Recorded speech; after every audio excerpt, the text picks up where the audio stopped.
আসসালামু আলাইকুম রহমতুল্লাহ। Welcome to Molla news TV. Molla news টিভির পক্ষ থেকে বাংলাদেশের সকল ব্যাংক গ্রাহকদের জন্য একটি মহা গুরুত্বপূর্ণ মূল্যবান আপডেট নিউজ।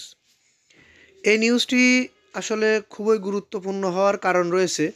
আমরা সবাই জানি বাংলাদেশের দুর্বল ব্যাংকগুলোকে অর্থ সহায়তা দিয়েছেন সবল ব্যাংকগুলো। এ বিষয়টি কি কারো মাথায় রয়েছে যে দুর্বল ব্যাংককে ধার দিয়েছেন একটি সময় নির্ধারণ করে, সেই সময়ের মধ্যে দুর্বল ব্যাংকগুলোকে সবল ব্যাংকের ধারের টাকা পরিশোধ করতে হবে? এমন তো নয় যে সবল ব্যাংকগুলো দুর্বল ব্যাংককে এই টাকা এককালীন দিয়ে দিয়েছেন। এইটি কি কারো মাথায় রয়েছে? এ বিষয় নিয়েই এখনকার নিউজটি। দুর্বল ব্যাংকগুলো ধার শোধে আরও 3 মাস সময় পাচ্ছে, অর্থাৎ প্রথম ধাপের ঋণ শোধ করতে ব্যর্থ হয়েছে বাংলাদেশের গ্যারান্টির পাওয়া যে দুর্বল ব্যাংকগুলো সবল ব্যাংক থেকে টাকা নিয়েছিল, সেই টাকার প্রথম ধাপের ঋণ পরিশোধ করার যে সময় নির্ধারণ করা হয়েছিল সেই সময় অতিক্রম করেছে, কিন্তু তারা ঋণ পরিশোধ করতে পারেনি, অর্থাৎ ঋণ পরিশোধ করতে ব্যর্থ হয়েছে।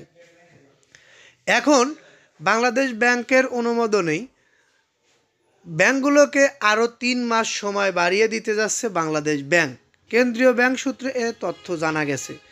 এখন বিষয়, আমরা দুর্বল ব্যাংকগুলোকে যে ঘুরে দাঁড়ানোর বিষয়টি দেখছি, এই ধারের টাকা যদি পরিশোধ করতে হয় এখনই এইভাবে, তাহলে দুর্বল ব্যাংকগুলো কি ঘুরে দাঁড়াতে পারবে? এটি আমার প্রশ্ন।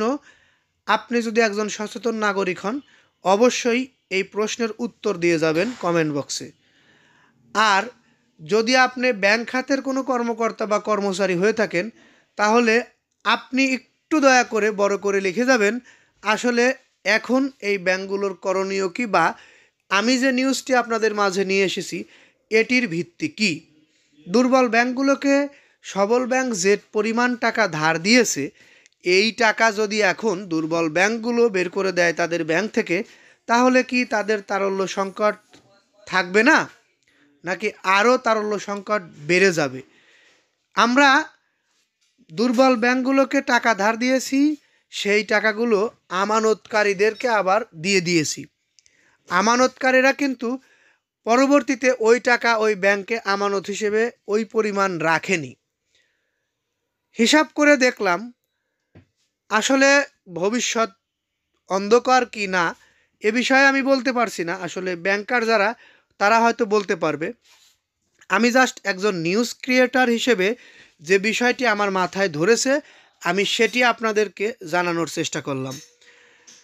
দুর্বল ব্যাংকগুলোর ধার পরিশোধ করলে কি হতে পারে এই বিষয়ে আমরা আপনার মতামত অপেক্ষায়। ধৈর্য সহকারে এতক্ষণ এই নিউজটি দেখার জন্য আন্তরিক ধন্যবাদ জানাচ্ছি। পরবর্তীতে নিউজ পেতে আপনারা অবশ্যই আমাদের চ্যানেলটি সাবস্ক্রাইব করে বেল বাটন অন করে রাখবেন। আর এই নিউজটি বেশি বেশি লাইক কমেন্ট শেয়ার করবেন। এই বলে এখান থেকে বিদায় নেই। আসসালামু আলাইকুম রহমতুল্লাহ।